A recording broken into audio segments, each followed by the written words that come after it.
Bueno, pues hola a todos y bienvenidos una semana más al podcast. Hoy tenemos a Diego Ramos hablando con nosotros sobre audiolibros y su novela El último morisco. Así que sin más dilación, hola Diego y bienvenido al podcast. Muchas gracias, es un placer y un honor, ¿eh? Bueno, no te voy a engañar. Tener aquí a Diego Ramos, que te estás construyendo una marca personal muy interesante en Instagram. La verdad es que es un auténtico placer tenerte aquí. Pues el placer es mío, de verdad, David. Hablamos en Yecla, hace tiempo que estamos en contacto y estoy muy contento de que al final hayamos podido concretar. Pues sí, pues sí. Bueno, vamos a empezar. Me gusta empezar siempre el podcast preguntando, o sea, lanzando una pequeña pelota al entrevistado, y me gusta siempre preguntar, pues, quién es esa persona. Y voy a empezar preguntándote, ¿quién es Diego Ramos? Bueno, a ver, hay muchas formas de definir quién eres, ¿no? Pero yo me defino como producto de la emigración. Es decir, yo como tanta gente de mi generación, lo que nos ha caracterizado es que yo concretamente nací en Francia, pero mis padres en el año 57 fueron a Francia, emigraron. Eran emigrantes económicos. En el fondo lo que querían era un mejor futuro para sus hijos, ¿no? Cosa que hoy en día pues resuena todavía en muchos sitios, ¿no? Ahora la pelota se ha invertido.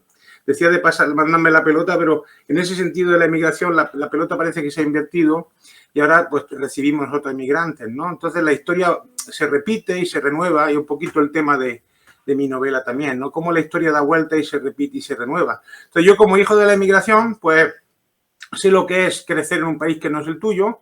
Yo nunca sentí ninguna discriminación ni nada especial. Simplemente tenía muy claro, porque en mi casa sí lo hacían, ¿no? de que un día volveríamos a España, ¿no? En mi caso no fue un retorno, sí fue una ida, pero mentalmente yo era muy consciente de dónde venía y de dónde procedía, ¿no? Entonces, esa es, digamos, el eje fundamental de mi vida que me ha empujado a superarme. Por ejemplo, cuando tú eres extranjero en un país, pues quieres ser embajador de tu tierra, quieres que la gente piense bien de tu tierra, y por tanto te fuerzas en hacer lo mejor posible, ¿no? Y eso ha sido algo que me ha empujado también cuando al volver no volvimos a Almería, de donde son mis padres, sino a Cataluña.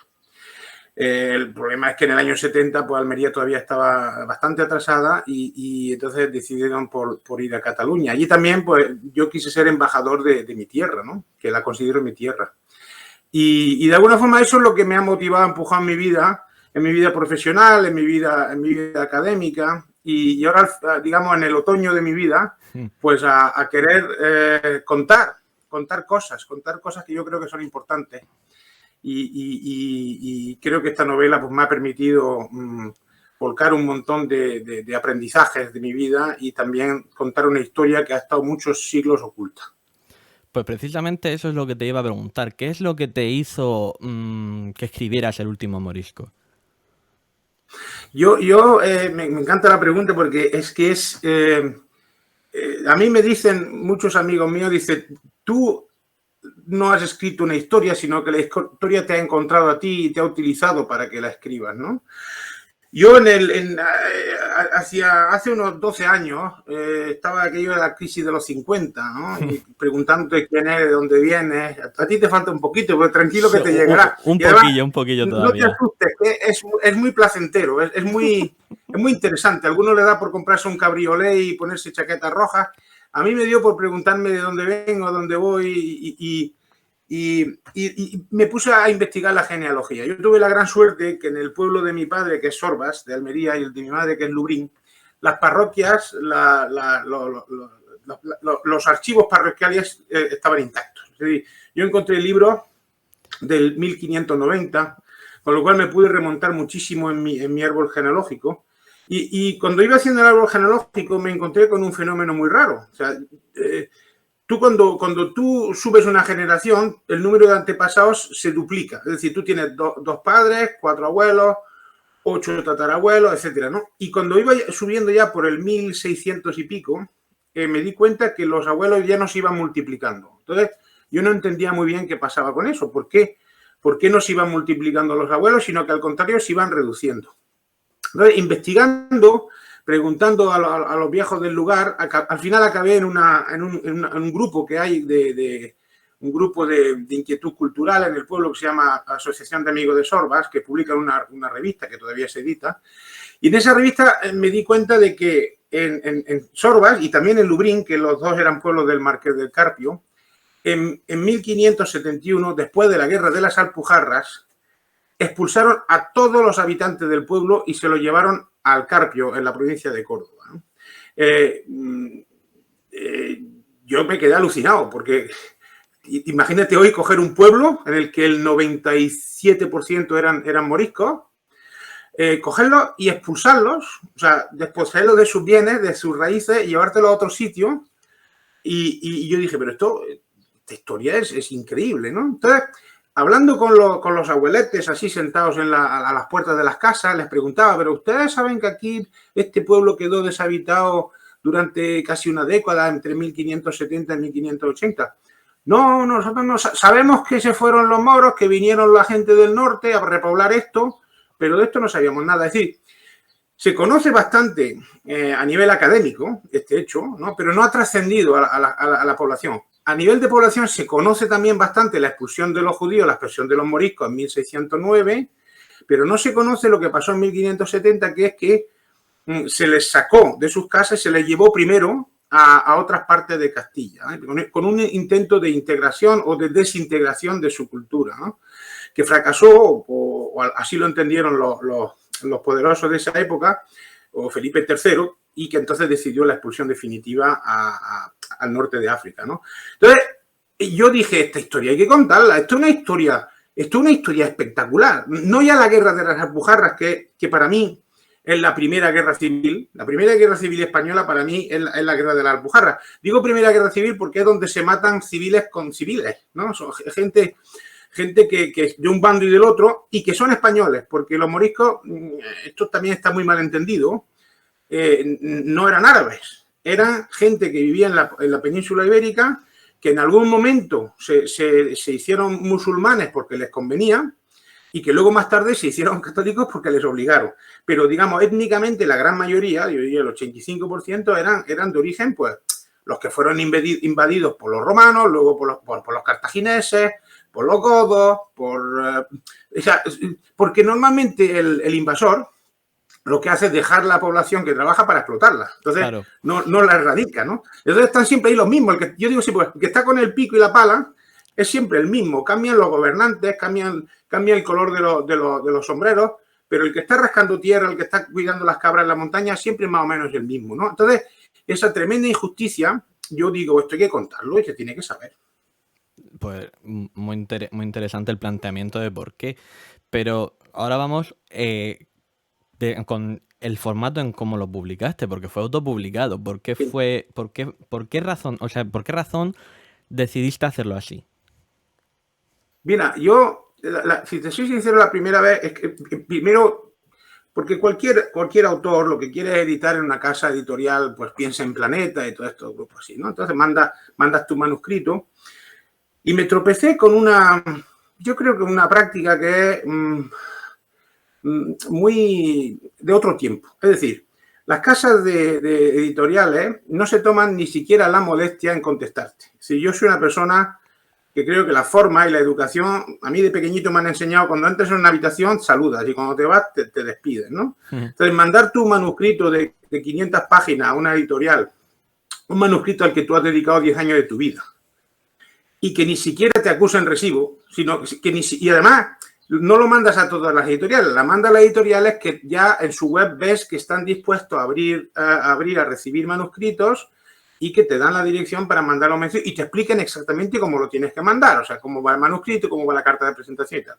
Entonces yo lo mínimo que espero de ellos es muchas gracias por su novela, pues ya le contestaremos, y si no le contestamos, pues mira, es que no está, ¿no? Pero de 2 editoriales a las que mandé, digamos, tuve 10 cuya respuesta fue el silencio.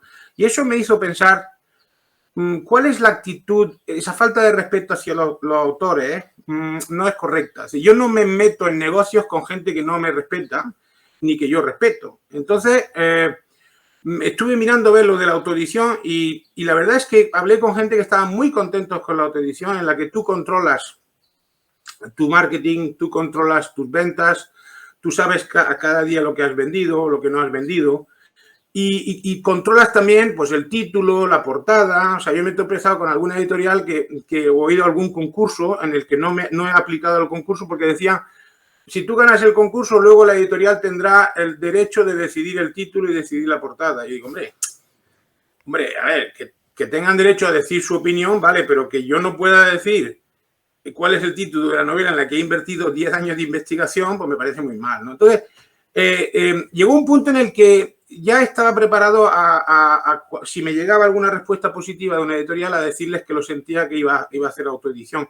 Porque me he dado cuenta que la ventaja, a ver, para un autor novel, para un autor novel, para una persona que quiere hacer carrera, ¿no? Que tiene 25 años y quiere hacer carrera en el mundo de la literatura, pues a lo mejor yo me haría otro planteamiento. Pero yo a mi edad, yo con mi idea de que esa novela, ya te explicaré después, que es una novela en la que quiero ampliar mucho, y ahí va el tema del audiolibro, ¿no? Quiero que en vez de hacer 10 novelas, quiero hacer que de una de esas novelas, que de esa primera novela, ataque todos los campos y vaya a difundirse desde lo que es el papel, al audiolibro, hasta acabar luego en una película o una serie de televisión. Así quiero, pasando por el audiolibro, quiero pasar por todos los medios de comunicación, porque lo que quiero, como decía al principio, es contar una historia. O sea, yo no me hice escritor para tener un oficio. Yo me hice escritor para contar esa historia. Yo me preparé, hice cursos de formación, hice investigación para contar esa historia, porque la historia me encontró a mí. Esa es quizás la diferencia.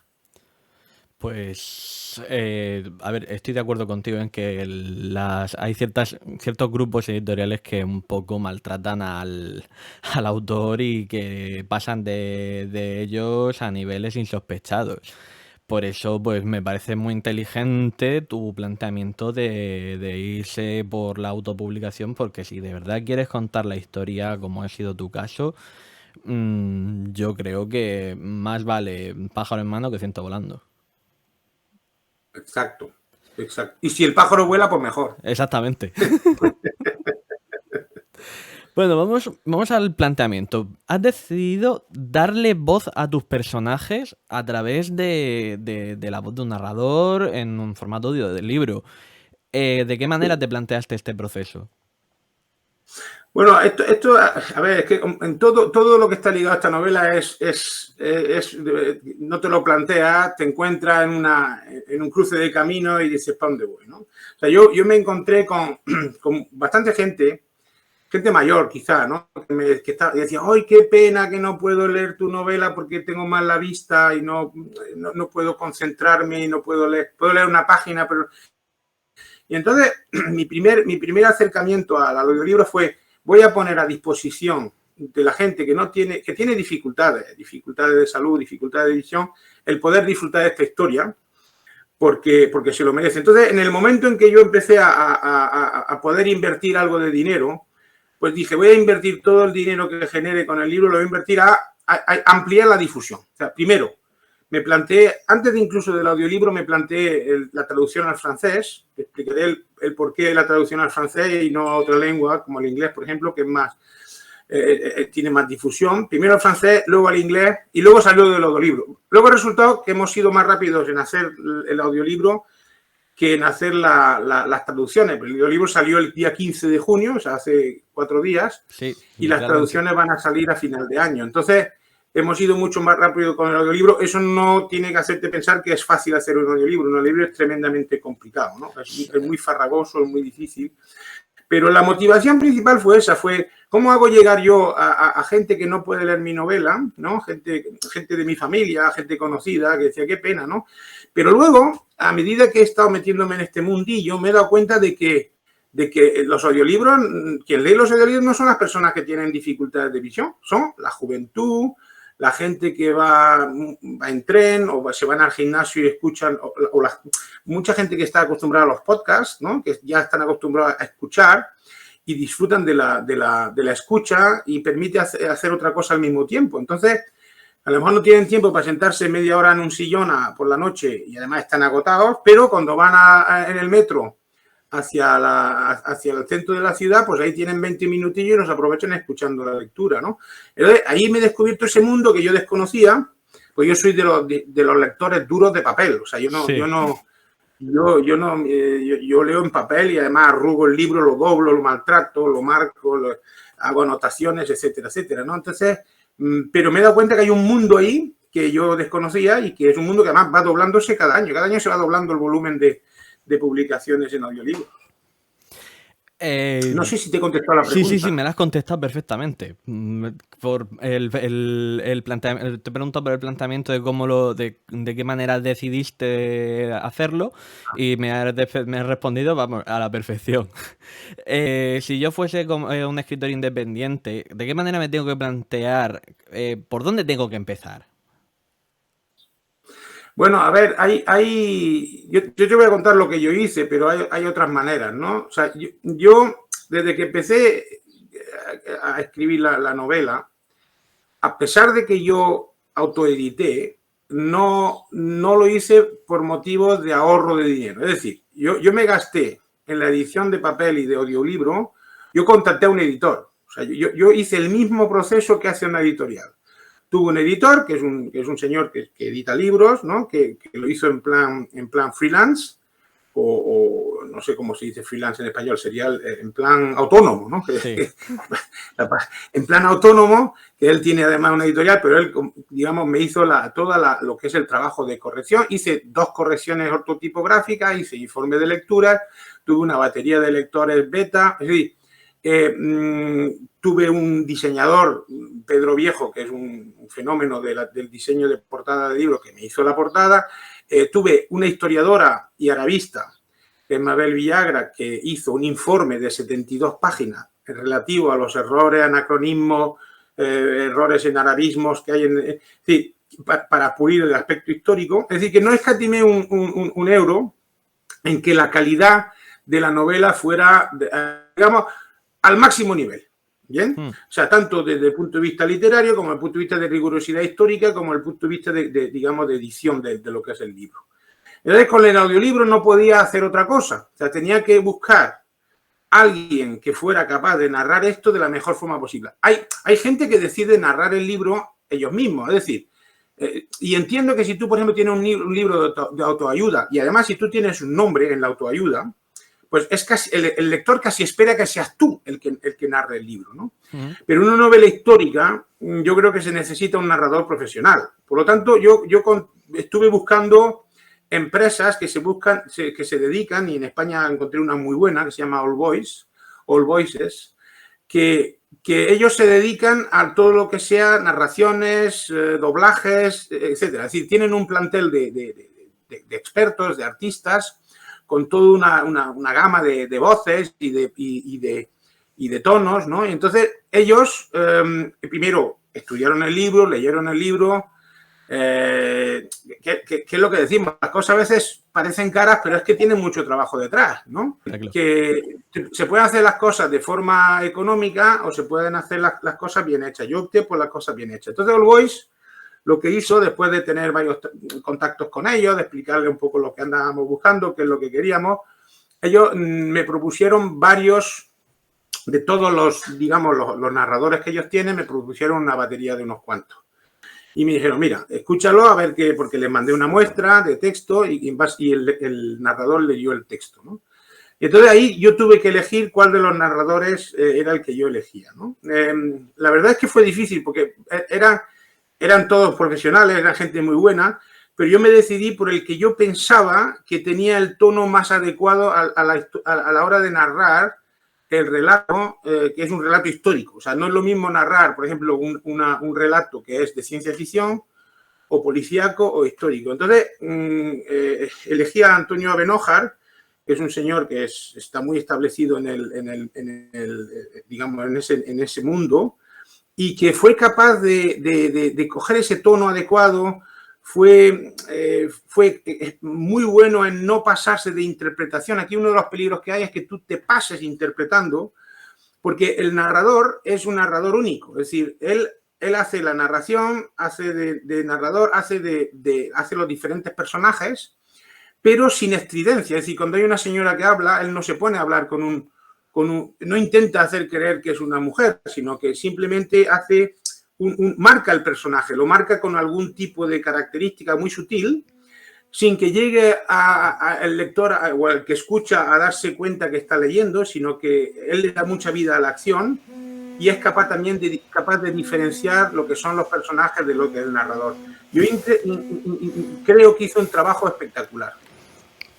Pues sin darnos cuenta hemos contestado 3 preguntas de golpe.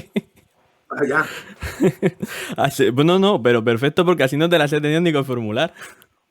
Pero ya llegando al tiempo, ¿cómo fue o sea, cuánto tiempo te llevó el proceso? ¿De qué manera? O sea, ¿cuánto tiempo te llevó hacer todo el proceso del audiolibro? Sí. A ver, es que hay 2 tipos de tiempo, ¿no? Uno es el proceso, digamos, administrativo, de encontrar la empresa y seleccionar el narrador y luego ellos trabajan, ¿no? Uh-huh. Ese fue, yo diría que varias semanas, porque yo era un mundo que desconocía del todo. O sea, tú te empiezas a preguntar a uno, al otro, a mirar entonces igual estuve un mes dando vueltas, probando con unos, a ver qué me decían, algunos te contestan, otros. O sea, yo soy una persona que es muy raro, pero yo tengo que sentir que el partner vive el proyecto como lo vivo yo. Y es una percepción. No tiene nada que ver con lo que te digan o que te escriban, sino en lo que tú percibes. Percibes que van en serio, percibes que son gente... Entonces, con All Boys llegué a la conclusión de que eran el partner perfecto para mí. Eso me tomó un mes, ¿no? Luego, hay otro tiempo ahí que yo no sospechaba, porque ellos me dijeron, esto lo hacemos en 45 días, ¿no? Esto, una vez que tú nos des el visto bueno, tiramos y lo hacemos en 45 días, ¿no? Pero lo que me di cuenta es... Y me dijeron, oye, échale un vistazo al libro por si hay algunas cosas que no te funcionen para el audio. Y yo no sabía a qué se referían, pero en cuanto leí el primer capítulo me di cuenta que en efecto, no es lo mismo leer un libro que escuchar una narración. Por ejemplo, te daré un ejemplo sencillo. Yo en el libro tengo algunos pasajes en los que hay pequeñas frases que están en árabe. Uh-huh. Claro. La mayoría de los lectores no saben árabe, porque a veces se van a pie de página y tienen la traducción a pie de página. Si yo tengo el narrador que empieza a explicar, a hablar en árabe, el que está escuchando no sabe lo que está diciendo. Y no se puede ir al pie de página. Y tampoco se puede traducir inmediatamente. Es decir, eso hay que adaptarlo. ¿Qué tuve que hacer? Pues bueno, todas las frases que estaban en árabe, aparte de algunas palabras como salam halikum o cosas de estas que todo el mundo sabe lo que significa, pues tuve que eliminarla y volverla a poner en español, ¿no? Uh-huh. Luego, algunas situaciones que en la lectura son complicadas, ¿no? Porque tú cuando lees, no entiendes algo, echas para atrás, vuelves a leer. O sea, de hecho, tuve que releer todo el libro de nuevo y adaptar y simplificar algunas frases que habían quedado muy complejas y iban a ser... Yo lo quería evitar que el que escucha el libro esté echando para atrás, porque no lo entiendo, echando para adelante, para atrás, sino que entonces algunas cosas que habían quedado un poco complejas las simplifiqué. Es decir, y eso me tomó casi un mes. Lo que pasa es que fuimos trabajando en paralelo. A medida que yo le iba entregando capítulos al narrador, yo iba corrigiendo los que venían detrás, ¿no? Entonces ahí pudimos solapar un poquito, pero ahí bien se perdió una semana o 2, o casi 2 semanas más, ¿no? Es decir, y luego el tiempo de narración, pues fueron, pues eso, un mes, un poquito más de un mes. Ten en cuenta que la novela, el tiempo si tú ahora la compras, vas a tener 15 horas y media de lectura, ¿no? O sea, 15 horas y media. Lo que suelen tardar ellos en estudio son 3 veces eso. Es decir, entre 45 y 50 horas de estudio, ¿no? Eso si una semana son 40 horas de trabajo, fíjate tú, sería dedicarse eso en exclusiva durante una semana y media, ¿no? Ellos lo consiguieron hacer pues en más o menos un mes y yo creo que fue muy rápido. Yo cuando me decían los 45 días pensaba, esto va a tardar más, ¿no? Pero no, se ve que este hombre Antonio, que él me contaba, hablé con un día y me dijo, dice, mira, lo que ocurre es que no podemos estar 8 horas hablando. Dice, porque la voz. Yo tengo un músculo. Dice, y ese músculo se cansa. Ese músculo que además lo hacen trabajar en diferentes registros, con diferentes tonos. Entonces es su herramienta. Dice, yo acabo de 2 horas, no puedo más. Entonces tengo que ir espaciando, ¿no? Entonces es interesantísimo, es un mundo fascinante. Y ya digo, y aquí yo creo que el acierto, si hubo alguno, fue ponerme en manos de All Voices, confiar en ellos y que luego Antonio Abenojas salió espectacular su trabajo. ¿Qué fue lo mejor y lo peor del proceso para ti? Bueno, empezaré por lo peor. Lo peor fue el nerviosismo que me entró cuando me di cuenta que no era enviar el fichero y que lo iban a leer, sino que tenía que volver a empezar desde la primera. Y te digo que este libro yo lo he leído unas cuantas veces, porque entre correcciones ortotipográficas, entre los 10 años que estaba escribiendo, entre una dieta de adelgazamiento que le puse, porque la novela original tenía 600 páginas, y mi editor me dijo, dice, Diego, hay mucha paja aquí, tienes que dejar el jamón, un poquito de grasa, pero no puedes dejar demasiada grasa, o sea, tienes que quitar. Entonces le hice una dieta de adelgazamiento y pasé de 600 páginas a las 442 que tiene ahora. Entonces, esto fue un proceso muy doloroso, porque además quitar escenas que te gustan, pues duele un montón, ¿no? Uh-huh. Entonces, y ahora tuve que volverme a meter para volver a revisarlo, a simplificarlo, a eliminar cosas que no eran aptas para la lectura, y eso fue quizás lo peor. Lo mejor, el resultado. O sea, yo cuando empiezo a escuchar a Antonio hablar al principio, mira, se me ponen los pelos de punta. Ahora, otra vez, nada más que de pensar en ello, se me ponen los pelos de punta cuando tú oyes narrar en una voz de un señor que parece que suena al National Geographic, ¿no? Que está hablando, está narrando tu novela, pues es una satisfacción increíble, es espectacular. Bueno, ya estamos llegando casi al final del programa, pero antes de eso te voy a preguntar, ¿de qué forma crees que este audiolibro te puede ayudar a ti como escritor? A ver, a mí lo que me puede ayudar es que, como más que escritor, como escritor autopublicado, ¿no? O sea, nosotros los autopublicados luchamos, o sea, somos como David contra Goliat, ¿no? No contra, sino frente a Goliat, ¿no? O sea, nosotros con nuestros pequeños presupuestos y nuestra voz pequeña nos cuesta mucho despuntar, ¿no? O sea, nos cuesta mucho que la gente sepa y hoy en día hay libros de autoeditados muy buenos, muy buenos. ¿Por qué? Porque a ver, esto es un poquito como yo hice formación profesional, luego hice ingeniería técnica, pero hice formación profesional. Entonces me acuerdo que cuando yo hice formación profesional, yo podía haber hecho bachillerato, pero decidí hacer formación profesional porque yo quería ser mecánico de crío, ¿no? Entonces, y me acuerdo que había una especie de mito de que a formación profesional iban los que no eran capaces de ir a otro sitio. Entonces, aquí con la autoedición pasa lo mismo. O sea, el que autoedita es porque no es capaz de que ninguna editorial le edite. En mi caso, es verdad al 50%, porque no me han editado, ni me lo han propuesto, pero tampoco he insistido, porque no creo que ese fuera el camino adecuado para mí, ni pensé que ellos invertirían dinero en marketing para mi libro. Entonces, quiero decir, creo que ese es el camino que he elegido y lo volvería a hacer. Entonces, para los autoeditores, yo creo que el audiolibro te permite, ahora en una fase en la que todavía no hay tantos títulos como existen en los formatos clásicos, te puede permitir despuntar. Es decir, tú puedes tener una novela que si gusta como audiolibro, pues, digamos, eso arrastre luego también lo otro, ¿no? O sea, ya digo, para mí no es la columna vertebral de mi proyecto. Mi proyecto va más en otra dirección. Mi proyecto, donde yo quiero culminar el proyecto es en una serie o en una película, porque creo que la historia se lo merece. En nuestra historia, en la historia nuestra, no es la historia de los apaches o de los sioux. Te voy a dar un ejemplo. Si te digo, tú le preguntas a la gente a tu alrededor, dime nombres de jefes indios. Te dirán Jerónimo, Toro Sentado, Caballo Loco, Cochís. Ahora pregúntale, dime los jefes moriscos de la rebelión de las Alpujarras. No habrá ni uno que te diga Benabó, Benumella. No lo saben. Y esa es nuestra historia. Es nuestra guerra civil, la primera. Luego, también yo creo que es una novela apasionante. Yo creo que la historia es apasionante y tiene todos los ingredientes de acción, de drama, traiciones, luchas, amor, un poco de esperanza también, ¿no? Y luego es muy actual. Todo este tema de la convivencia entre dos religiones en un mismo sitio.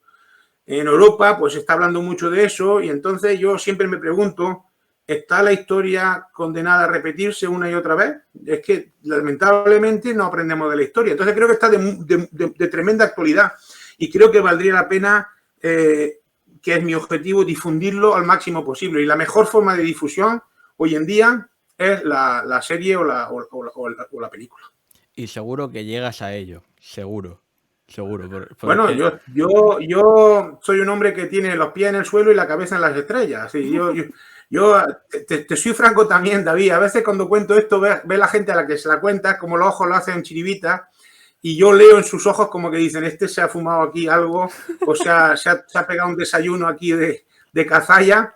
Pero cuando yo dije hace 12 años que iba a escribir una novela, también tenía las mismas miradas, ¿no? Me dice, tú vas a escribir una novela, pero tú de qué vas a escribir una novela. Y 12 años después tengo una novela que la verdad es que marcha muy bien, marcha lo suficientemente bien como para poder generar los recursos para ir ampliando sus formas de edición, ¿no? Entonces no tengo ninguna queja. Vamos con la parte final de este programa y siempre termino con 4 preguntas. Vamos a empezar a meter una última. Y vamos a empezar con los libros, ¿vale? Recomiéndanos uno o los que quieras de libros que tú te hayas leído, te hayan gustado y quieras recomendarle al público. Bueno, a ver, es que yo he leído mucho, tengo una biblioteca, mi mujer dice, no, ¿para qué tienes tantos libros? Regálalos. Yo leo mucho y leo un poco, últimamente estoy muy centrado en la novela histórica, como es lógico, pero hubo una época que me gustaban mucho los libros de esto, del por qué estamos aquí, qué hacemos aquí, todo esto, ¿no? Y uno de los libros que me marcó, siendo joven, fue el arte de amar de Erich Fromm. Esto es un libro, un libro pequeño, no sé, me recuerda un poco al de Juan Salvador Gaviota, que fue uno de los primeros que me gustó también de joven, pero el libro de Erich Fromm del arte de amar, pues es un libro que te hace preguntarte sobre el porqué de la vida y es muy interesante, ¿no? Uh-huh. A nivel de lo que es novela histórica, bueno, antes de novela histórica diré el libro que yo nunca hubiera sido capaz de escribir porque está en una liga superior, es el libro de Gabriel García Márquez, 100 años de soledad. O sea, eso es un libro que hay que leerlo y tienes que... Y ahí te das cuenta de que García Márquez estaba en un nivel estratosférico, ¿no? En el que es como cuando veo a estos chavales haciendo trial, estos que se suben los contenedores, ¿no? Sí. Yo soy aficionado a la moto, he hecho motocross y tal, pero yo nunca en la vida seré capaz de subirme en un bidón de eso y tal, hacer esas acrobacias, ¿no? Pues García Márquez para mí era un acróbata de la literatura, ¿no? Uh-huh. Una novela que, bueno, un libro que es inexplicable, ¿no? Y entonces luego tienes pues, los típicos que hay hoy en día, y con autores españoles muy dignos, pues La mano de Fátima, tiene a Posteguillo con sus sagas romanas, y ese tipo de literatura es la que me entretiene. Y hay un autor que es muy discutido y a mí depende qué libro de él me gusta y no me gusta, es Pérez Reverte. A mí de Pérez Reverte... ya digo, y escucho de todo. Hay gente que no lo puede tragar a él. Digo, bueno, pues él es él, pero dice lo que piensa, pero lo que escribe, concretamente toda la historia esta de La Triste, a mí me inspiraba bastante, ¿no? Entonces tengo esas diferentes referencias que leo según el estado de ánimo en el que me encuentro, un poco como la música. Bueno, yo decir que a mí Pérez Reverte como escritor no me gusta. O sea, no me aporta como escritor, o sea, escribe muy bien, pero no me termina de aportar. Pero sí que te tengo que decir que has recomendado antes, has hablado antes de La mano de Fátima, me la estoy leyendo ahora, Sí, me está gustando bastante sí. y es un libro muy, muy, muy interesante. La mano de Fátima es no la mamá, la chacha, como se dice aquí en Almería, la tía, es la tía del último morisco. Sí, Es decir, es una de las novelas que yo leí cuando empecé a interesarme por la guerra de la Alpujarra y es la culpable de que mi novela yo la haya escrito en algunas escenas muy crudas, porque si no hubiera leído antes La mano de Fátima no me hubiera atrevido a describir la crudeza de la guerra de la Alpujarra, de la rebelión morisca, y La mano de Fátima, que es un libro que también yo lo recomiendo muchísimo, ¿no?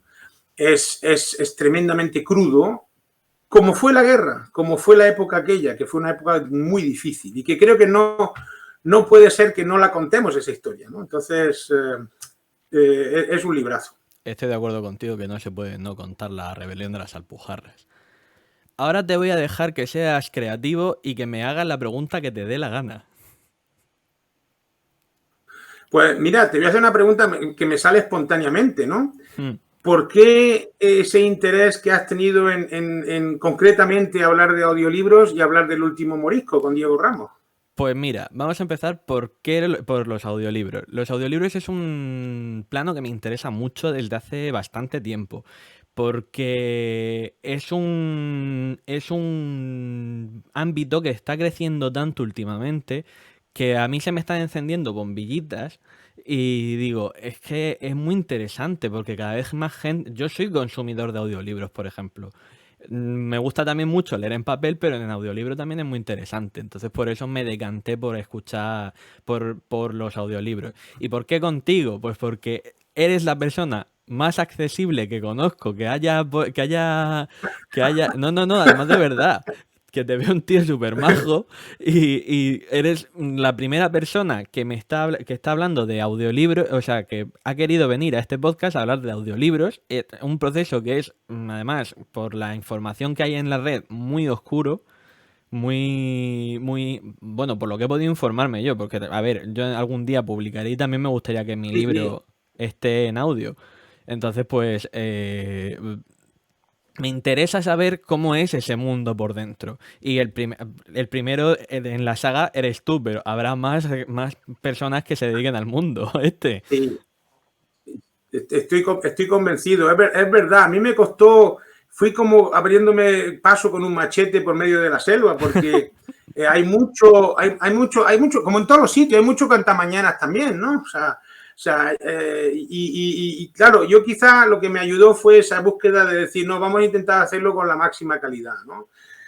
Y lo mismo que estoy haciendo ahora con el tema de las traducciones. Todo eso son cosas caras. O sea, todo eso vale dinero. O sea, tú no puedes pretender, que un narrador se pase 50 horas en el estudio.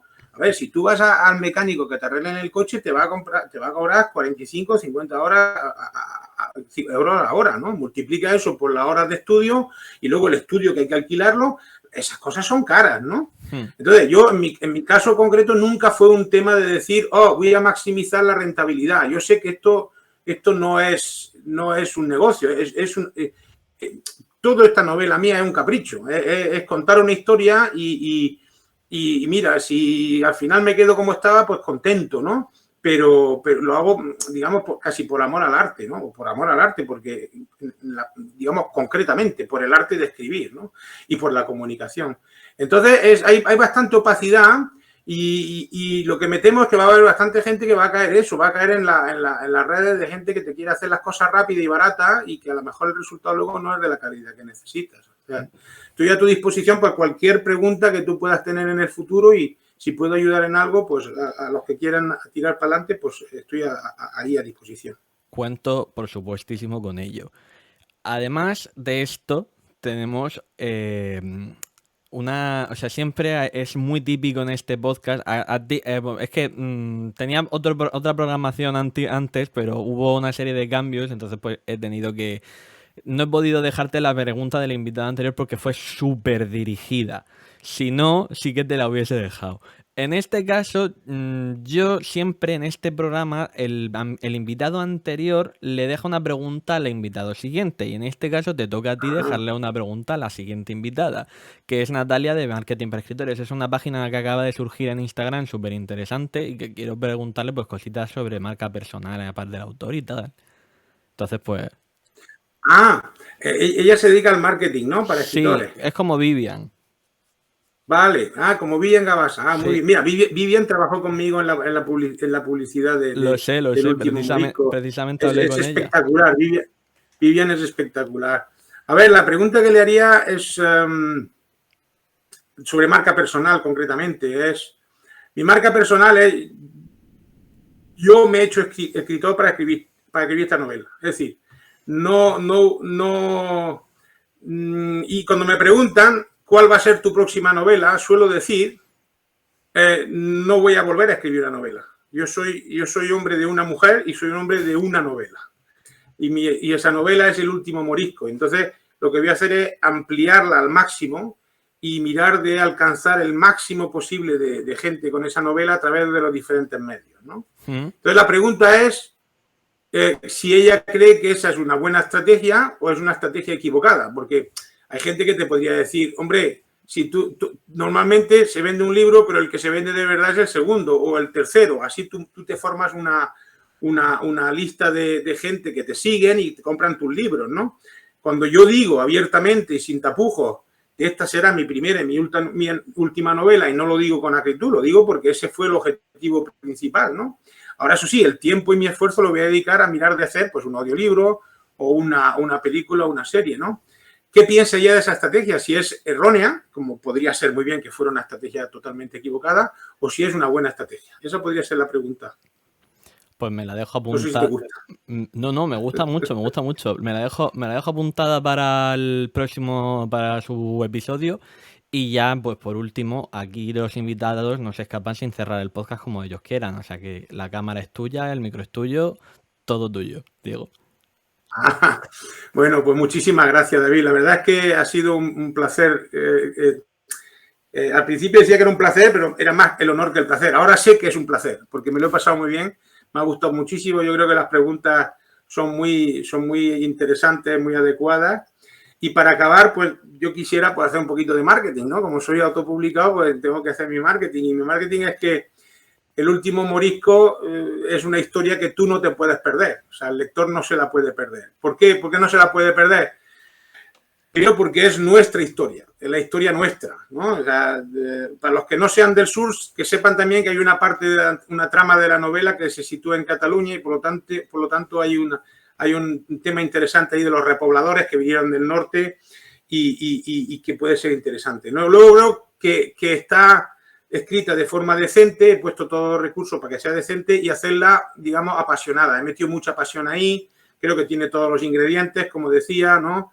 Y a pesar de que en algún momento es cruda y es muy dura, también tiene momentos de esperanza, ¿no? Y luego lo fundamental también es que es actual. Es un tema, esa pregunta de que está la historia condenada a repetirse, eso es lo que me gustaría que el lector al final de la novela, ya sea en libro, en papel, en audiobook o audiolibro, se haga la pregunta esta. Es decir, ¿estamos condenados a repetir la historia? ¿Hemos aprendido algo del pasado? ¿No?